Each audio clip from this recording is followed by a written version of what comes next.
بسم الله الرحمن الرحيم سوماليلاند ha noolaato Somaliland ha noolaato xisbiga kulmiye ha noolaato togdheer ha noolaato burcana way maadsan tahay iyo raas maqallo arsdagaysan بسم الله الرحمن الرحيم إلهي baa mahadle anigoo ku hadlaya magaca xisbiga kulmiye iyo musharaxiintiisaba waxaanu aad iyo aad uga mahadnaqaynaa dadweynaha reer togdheer guud ahaan iyo magaalada burco maanta isu soo baxa iyo taageerada ay muujiyeen cirooliyo carruur caalim sheekh waayeel haween hablo iyo dhallinyaraba isu soo baxa ku taageerteen xisbiga kulmiye waa ku mahadsantihiin jasaakumullahu khayr abaal baa kula hayda kulmiye maantana waa kordhiseen waa ku mahadsantihiin jasaakumullahu khayr xisbiga kulmiye arsmaqallo xisbiga kulmiye xuduntiisa waxay ku aasan tahay magaalada burco gobolka togdheer togdheer waa kulmiye kulmiyena waa togdheer intaa kadib hal waxaan ka odhanayaa hawsha uu xisbiga kulmiye iyo hoggaamiyihiisu qabtay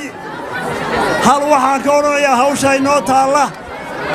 halla waxaan ka odhanayaa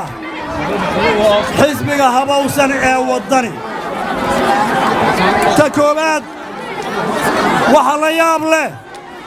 waxa aan la filaynin waxa mujaahidiintii koosaar lahaa ee lixla lahaa ee aadan saleebaan lahaa ee aadan shiina lahaa ee xasan yoonis habana lahaa ee axmed dhagax lahaa ee cabdilaahi suufi lahaa godka qaban maayaan maanta marka aynu maqallo xisbi Somaliland oo doonaya inuu dalka xukumiyo ayaa xamar laga soo hambalyaynayaa oo ay xamar soo taageeraysaa oo xaflada loogu qabanayaa adeer ragii dalkan u dhintay luxudku la soo kacay maanta cabdul sumuri iyo lixle iyo ina macalin haaruun iyo aadan saleebaan iyo aadan shiiriya koosaar muxuu noqonayaa halgankii ay ku shiideen marka xamar xisbi jooga Soomaaliland looga talinayo ma gayno xamar taladeeda ma aqbalo waxba nagama dhexeeyaan wixiina dhex yaallay kamaanaan bogsan nooma garaabin xamar qarnimadayada way diidan tahay ninka looga talinayaa isagay u taallaa shacabka Soomaaliland waa xukumi doona taa ciidkaasaan ku ka labaad xisbiga kulmiye toddobadii sano dalka xukumayay wixii uu qabtay waa ku faanaynaa ummaduna way noo og tahay axmed maxamed maxamuud siilaayo halgankuu qaranka u soo qabtay kontankii sannadood waddadii uu jeexay iyo hawsheeqa uu qabtuu bilaabay ayaannu sii wadaynaa dhammaystirkeeda waddadii uu jeexay aasaasaha xisbigu waa la raacayaa iyadaa la fulinayaa wixii hawla qabyaana waa la qabyatirayaa horaa loo soconayaa hadal tira ma rabno waddaynu maraynaa laynaga leexin maayo waxaan leeyahay hawsha inoo taalla maxay tahay koow haddaynu kulmiyanahay qarankan inuu noqdo qaran amniyo cadowga laga ilaaliyo dadkana la kala ilaaliya gudahooda kulmiye waa koow kulmiye hawsha u taallaa waa taa dalka ku aamini mayno dalka lagu aamini maayo ninka xamar looga soo tiranaya laga hambalyaynayo ku aamini mayno dalka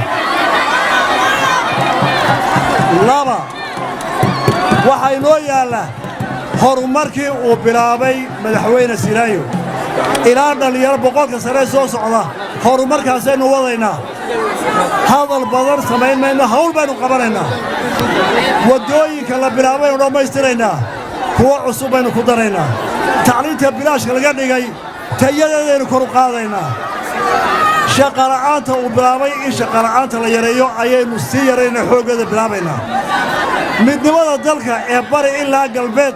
khilaafkii la dhammeeyey ay tii khaatimo u dambaysay ayaynu dhammaystiraynaa midnimada dalkaynu wadaynaa ujeeddadeennu waa horumarinta dalka ma aha inaynu gudaheenna isxagxaganna ma aha midnimada dalka in la is-aamino in dalka la wada yeesho in la iskaashado qorshaha lagaga baxayo saboolnimada qorshaha lagu yaraynayo faqriga waxaa koowka inaynu tacabno dhulkeenna beeranno xoolaheenna abaaraha soo noqnoqonaya sidiisi ka wanaagsan loo dhaqo ayaa koowa waxaynu leenahay dad baayac mushtara oo hal abuur leh waxaynu u baahannahay inay iyaga iyo xukuumaddu iskaashadaan inaynu iyagana ilaalinno xoolahooda iyo fikirkooda wanaagsan oo aynu ku xidhno aqoonteenna oo iyagana aynu kobcinno si ay u abuuraan maalgelin iyaga iyo kuwa shisheeyaba waxaynu ka fikiraynaa xisbiga kulmiye inuu ka mid noqdo xisbiyada waaweyn ee boqolaalka sano jira inuu la mid noqdo ANC iyo dimuqraadiga maraykanka oo 160 sano tirsanaya inuu la mid noqdo baynu doonaynaa ragga abaalawayaasha ee maanta kulmiye wax ka sheegaya miyay iloobeen maalintii baarlamaanka la qufulay ee cirra guddoomiyaha ahaa ee Samaara ku-xigeenkiisa ahaa markii ay isqabteen mucaaradka iyo dawladdu burco iyo hargeysa mudaharaadkii ka dhacay 3 qof baa u dhintay in cirro qufulka laga jabiyo kulmiyay ahaayeen kuwii ku dhaawacmay kulmiyay ahaayeen maanta miyaanu xishoonayn inuu kulmiye wax ka sheego cirro markaa waddani ma jirin xisbigii maalintaa dhiigga u huray in curro laga saaro meesha wuxuu ahaa kulmiye 3 nin baa ku dhintay maalinta hargeysa 6 baa ku dhaawacmay hablo uurla xabsiga loo dhigay intaa ilaa burca laga xidhay maalintaa kulmiye wuxuu dhimanayay xaqa wuxuu dhimanayay in gardarrada la joojiyo ninkay gardarrada ku dhacaysana cirru ahaa ee qofulka laga soo jabiyey maanta inuu kulmiye wax ka sheegaa miyaana ceeb ahayn bilaa calaykum miyaana abaan la'aan ahayn cirro inuu siyaasadda ka mid noqdo oo uu kursiga jeermaanka baarlamaanka fadhiisto kulmiyaa gacantiisa u weyn ku lahaa xubnaha ugu yar bay ahaayeen 28 kulmiye ayaa isgarab taagay xisbiga kulmiya isgarab taagay siiraayiya raggii xukuumaya xisbiga maalintaa waxaanu ahayn guriisku markay doonayeen xoog inay ku soo saaraan ee uu dalbanayay ninka imika wasiir dakhliga ahaa ee garab socda cirro maalintuu doonayay inuu karbaasho dhegad la dhacaa cirro siiraaye iyo aniga iskaga gudubnay markhaatay leedahay annagaa ka joojinay maanta kii maalintaa ulaynaya ulay qabta lahaana inuu garab socdo oo uu ammaano cirrana uu taa ku raaxaysto madaxnimo ma aha taariikhda sideeda loo raacaa qofku hadduu taariikhda been ka sheego liidar ma noqon karo waxaana lahaana inaad ku faantaana waa nacasnimo iyo kalsooni darro xisbiga kulmiye madaxdiisu ma geyaan inay been sheegaan inay abaalka dhacaan inay xaqa ka gabadaan intaa midna ma geyno annagu yooyootay mayno cidna la muri mayno laakiin taariikhda dadka waa xusuusinaynaa dalka halgan baa loo soo maray nabadayn baa loo soo maray intaasoo dhibaa loo soo maray hoggaamiye ninka maanta waddani musharaxani bal ha sheegta maalintee buu sheeganaya maalintii lagu xidhay baarlamaanka kulmiyaa ka jebiyey iridda